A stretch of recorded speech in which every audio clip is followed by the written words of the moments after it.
siang dan selamat datang di Student Fellowship Universitas Pelita Harapan. Pada siang hari ini kita tentu sangat berbahagia dan juga bersyukur karena kita dapat berkumpul kembali untuk memuji dan memuliakan nama Tuhan. Kita juga percaya di saat kita memprioritaskan Tuhan di dalam kehidupan kita percaya bahwa segala sesuatu yang baik juga akan ditambahkan di dalam hidup kita.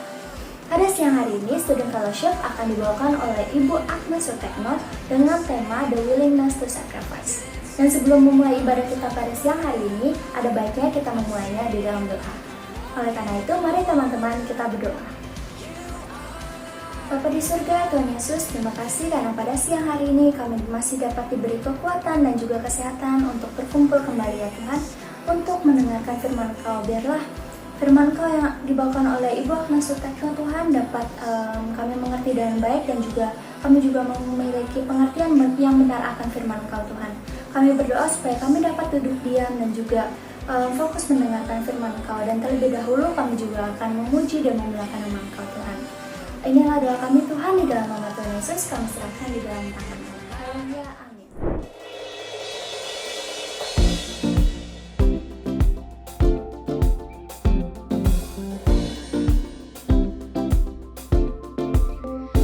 Kasih yang begitu besar, lebih kuat dari dosa. Kasih yang menemukanku, selamatkan dan pulihkanku. Ku naikkan syukurku, ku tak akan berhenti memuji, meninggikan nama-Mu selalu, menari, memuliakan-Mu. Dibebaskan, dibangkitkan, hidup yang Kau beri dan kini hanya untuk-Mu.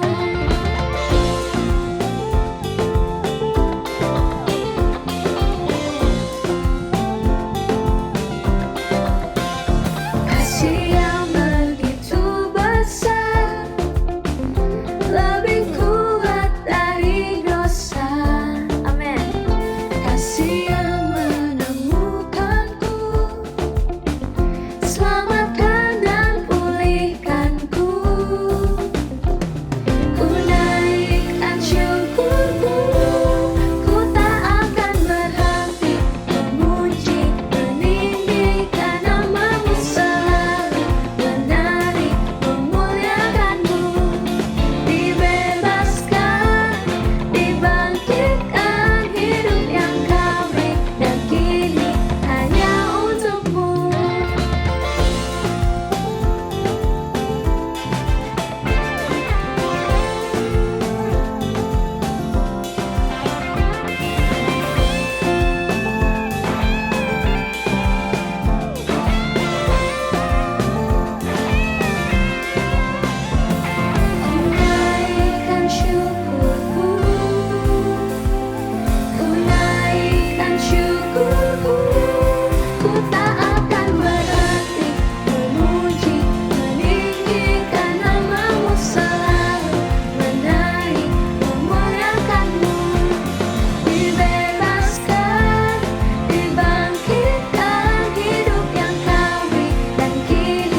Shalom adik-adik, mahasiswa-mahasiswi terkasih. Selamat bertemu kembali di dalam Student Fellowship hari ini. Tema kita pada hari ini yang akan kita bahas adalah berkorban. Jika kita mendengar satu kata berkorban, kira-kira apa sih yang ada dalam pikiran kita? Mungkin yang terlintas dalam pikiran kita adalah kita menderita untuk orang lain, atau kita kehilangan sesuatu untuk orang lain, mendahulukan kepentingan orang lain di atas kepentingan kita. Itu adalah mungkin gambaran berkorban yang kita pikirkan. Tentunya ini adalah satu gambaran yang baik, gambaran yang indah, yang mulia, yang mungkin orang sanjung-sanjung ya. Wah, dia berkorban loh. Namun perlu diingat bahwa ini adalah satu hal yang tidak natural bagi manusia berdosa. Mengapa demikian? Setelah manusia jatuh di dalam dosa, di dalam natur keberdosaannya, maka manusia itu memiliki keegosentrisan, menganggap dirinya menjadi pusat dari segalanya. Nah, di dalam natur keberdosaan ini yang kita pikirkan adalah diri kita sendiri. Bodoh amat dengan orang lain.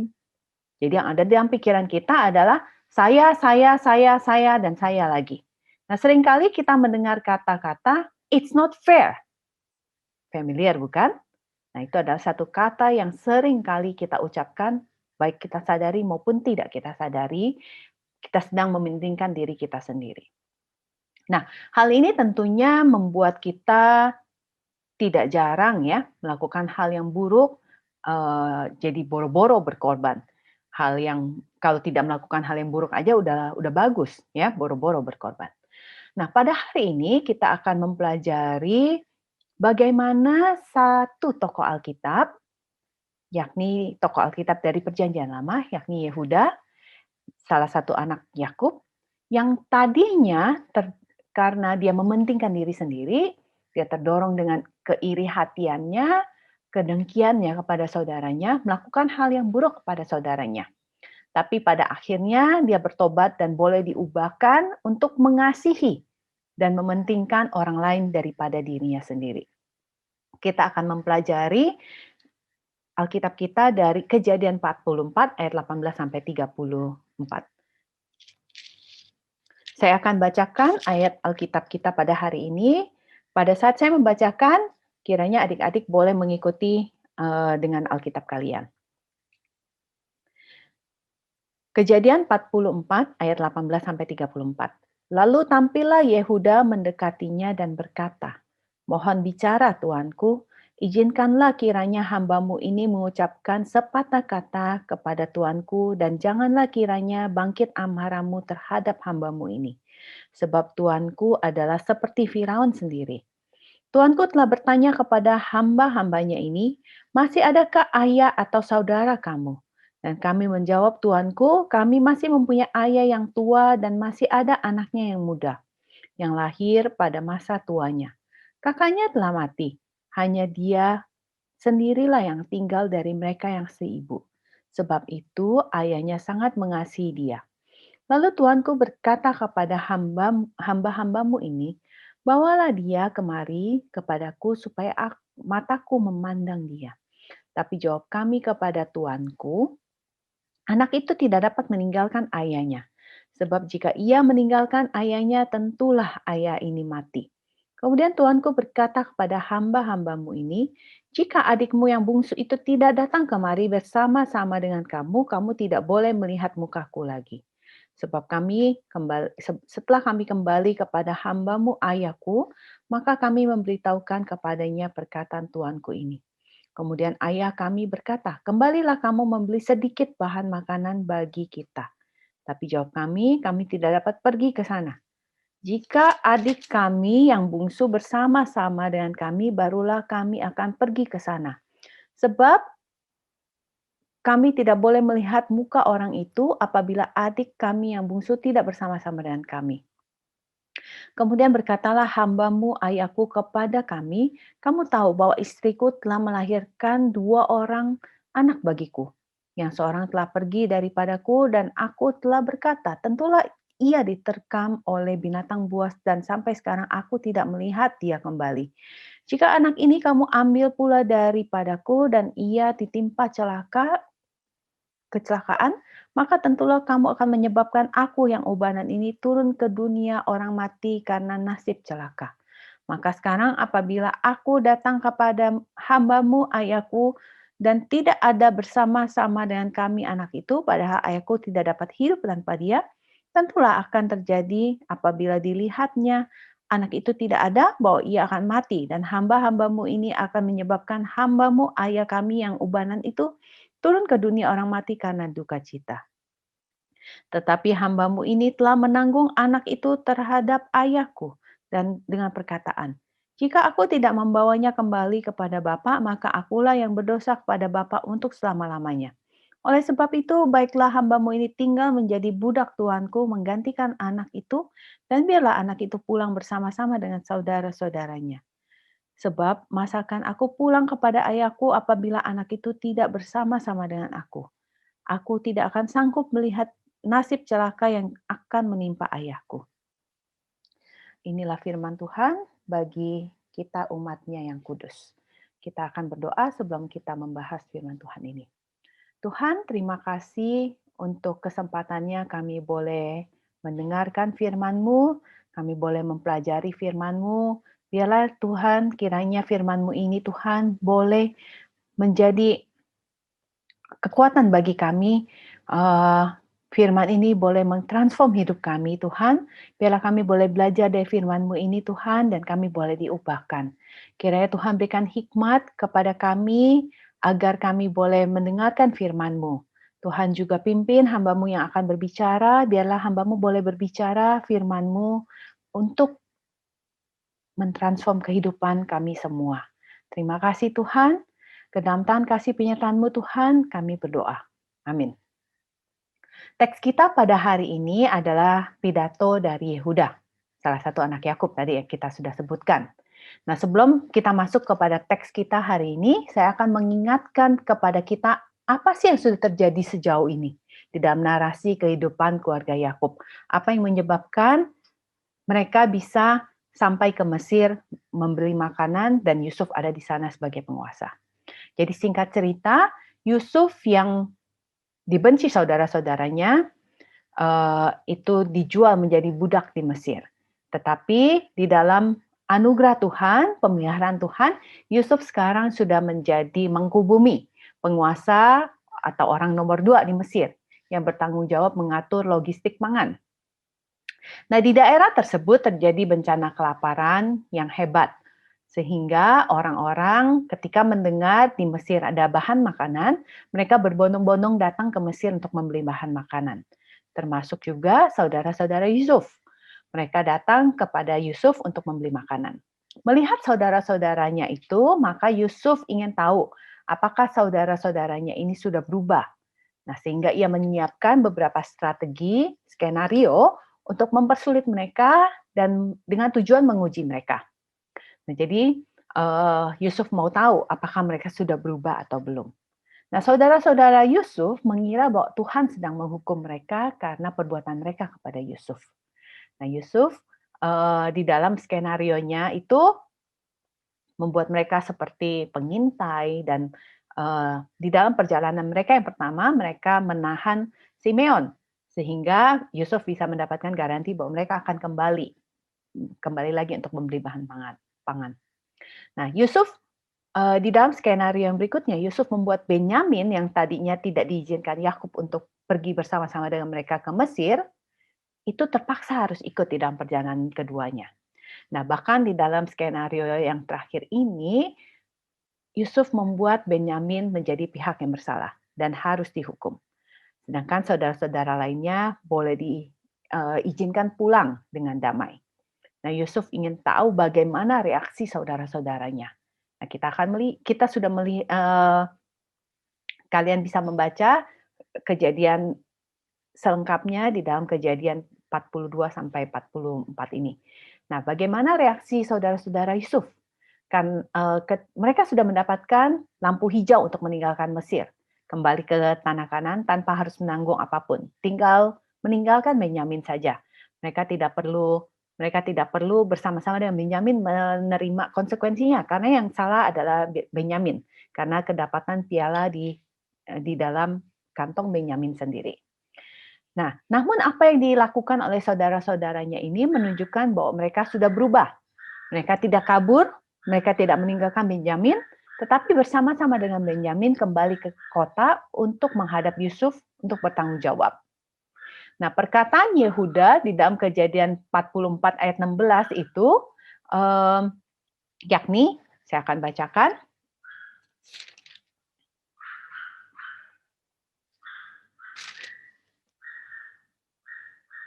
Sesudah itu berkatalah Yehuda, apakah yang akan kami katakan kepada tuanku?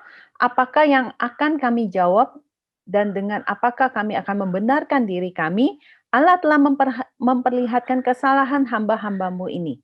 Maka kami ini, budak tuanku lah kami, baik kami maupun orang pada siapa kedapatan piala tersebut. Nah, apa yang Yehuda katakan ini mengimplikasikan bahwa kejadian-kejadian yang menimpa mereka ini adalah penghukuman Tuhan atas apa yang mereka sudah lakukan kepada Yusuf. Dan mereka dengan rendah hati menerima hal tersebut. Dalam teks kita pada hari ini kita bisa mempelajari banyak hal. Pada hari ini saya akan meng-highlight 2 poin utama di dalam pembelajaran kita hari ini. Yang pertama adalah kita melihat bagaimana Yehuda berani maju dan berbicara dengan Yusuf yang dia sedang berakting menjadi penguasa yang keras. Nah, jadi Yehuda dengan penuh kerendahan hati menghadapi konsekuensi. Yehuda tampil dengan rendah hati dan ia menempatkan Yusuf di posisi superior. Dan dia mengajukan permohonannya untuk berbicara. Bukan untuk melepaskan dirinya atau saudara lainnya karena ia tahu bahwa mereka tidak layak menerima anugerah tersebut.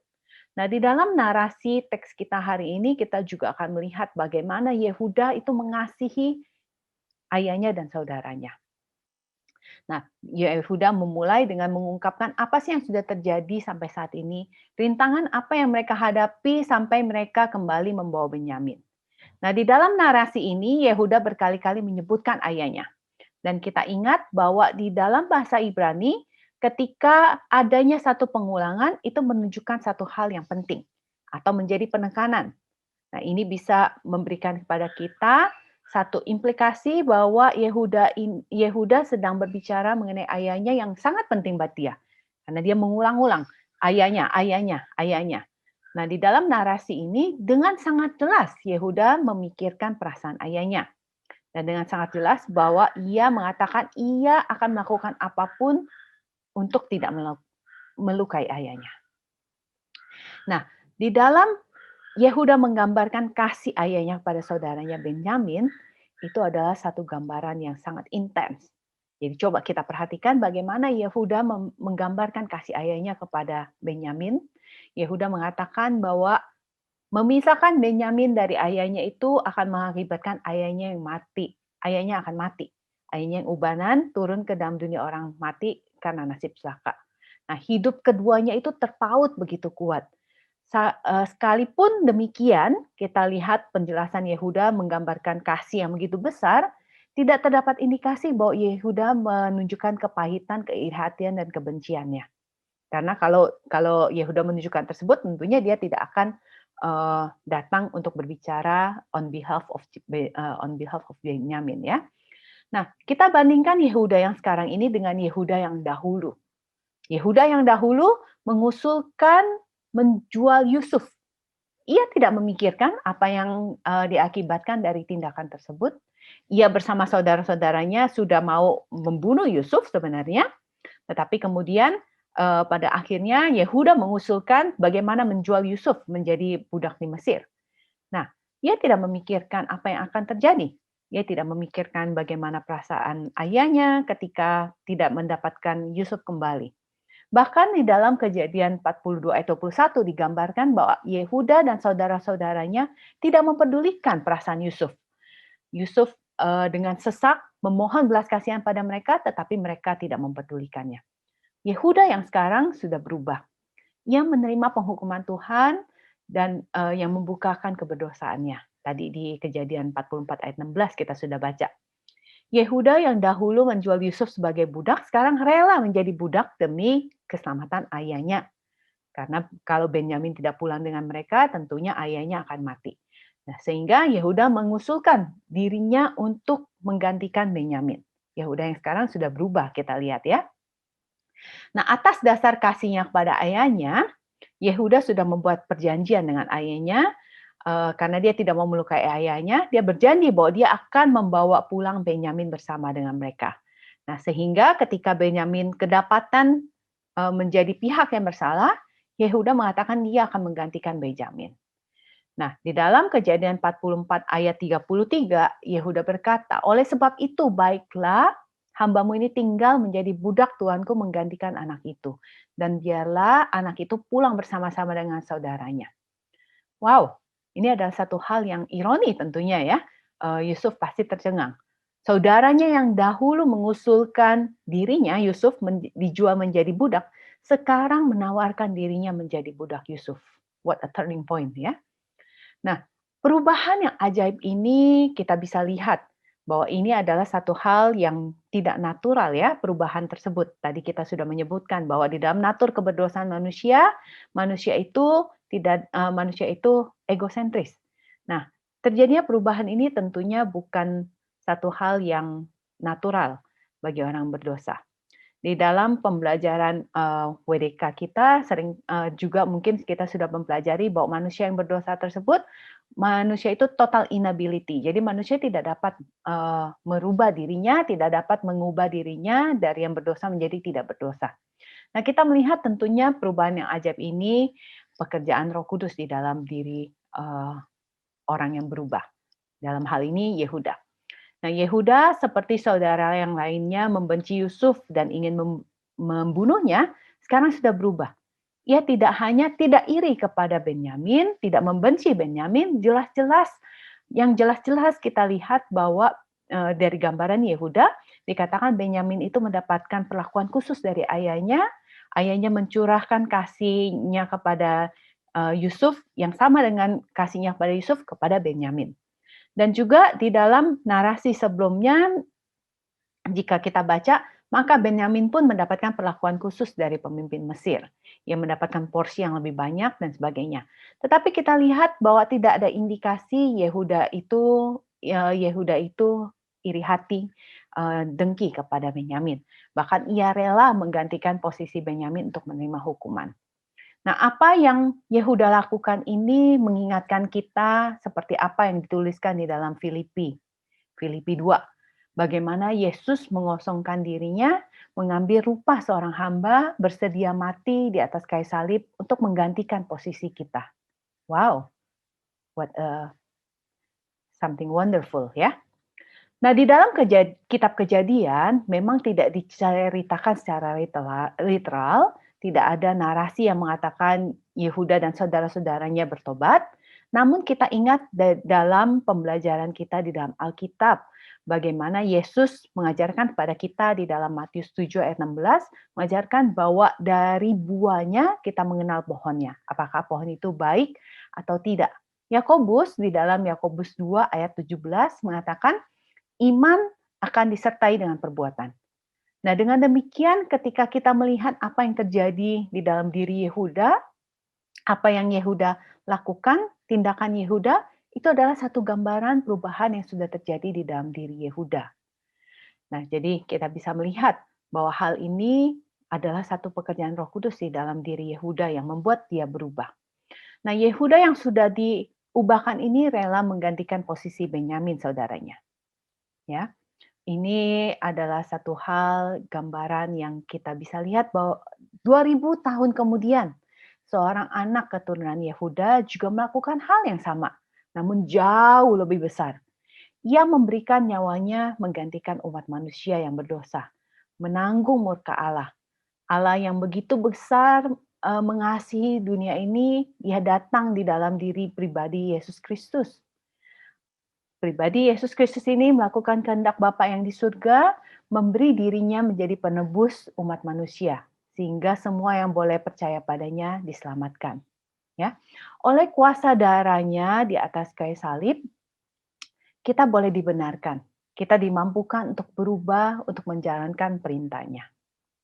Alkitab di dalam Matius 22 ayat 34 sampai 40 mengajarkan pada kita dua perintah terutama, yaitu mengasihi Allah dan mengasihi sesama kita manusia. Yehuda mewujudkannya dengan berkorban bagi ayahnya dan adiknya. Pertanyaannya bagi kita adalah, apakah kita sudah berbagian menjadi umatnya? Sudahkah kita bertobat, menerima pengampunan dosa, dan dengan rendah hati mau diubahkan seperti Tuhan sudah mengubahkan Yehuda? Sehingga kita dapat mengasihi Allah dan sesama kita. Sebagai penutup, mari kita memikirkan apa sih yang sudah kita pelajari dari narasi kita hari ini. Perubahan yang terjadi pada diri Yehuda tidak serta-merta terjadi begitu saja. Sejak manusia jatuh di dalam dosa, Alkitab mengajarkan kepada kita bahwa hati manusia itu sejak kecil jahat hatinya.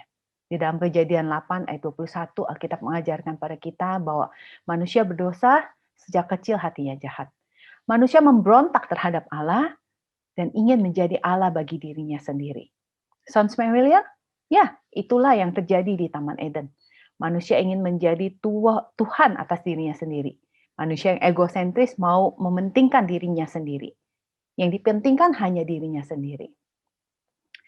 Nah, itulah yang kita lihat di dalam diri saudara-saudara Yusuf. Kepahitan, keiri hatian membuat mereka melukai hati adik mereka dan ayah mereka.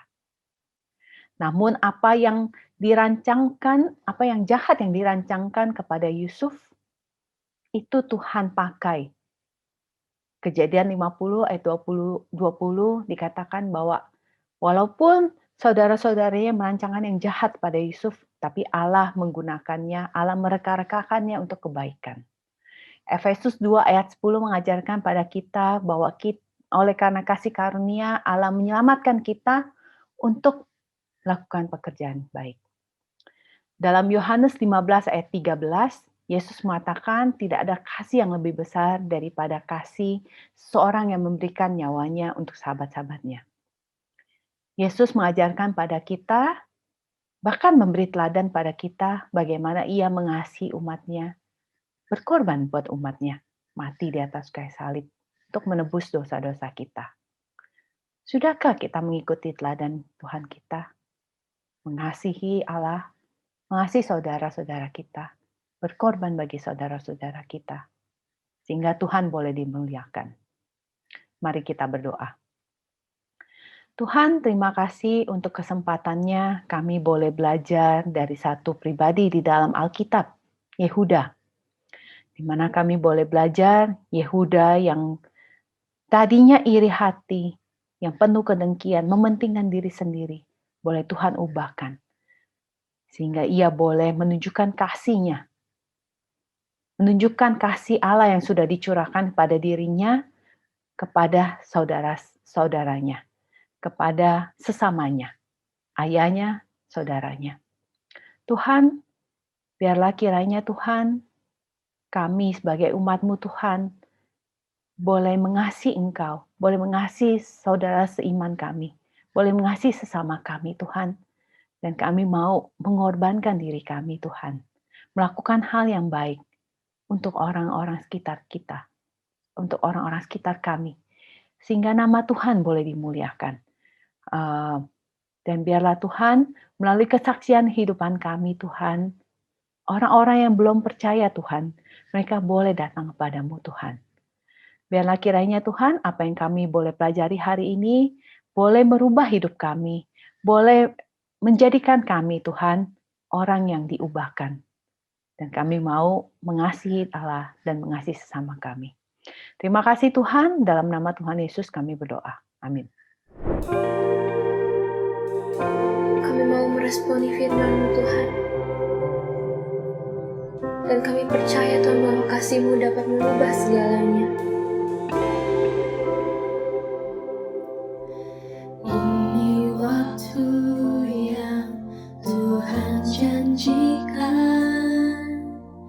anugerah-Nya dicurahkan, Roh Kudus hidup dalamku, mengubah kehidupanku.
Terima kasih bagi teman-teman yang telah mengikuti Student Fellowship pada siang hari ini. Sampai jumpa di 2 minggu yang akan datang. Ada beberapa informasi yang ingin kami sampaikan. Yang pertama, Student Fellowship akan diadakan 2 minggu sekali pada hari Jumat, yang berarti kita akan bertemu lagi pada tanggal 23 April 2021 dengan tema God Unexpected Plan yang akan dibawakan oleh Bapak Rudi Hartono. Yang kedua, kami mengundang teman-teman semua untuk mengikuti prayer meeting yang akan diadakan setiap minggunya pada hari Minggu pukul 7 malam waktu Indonesia bagian Barat.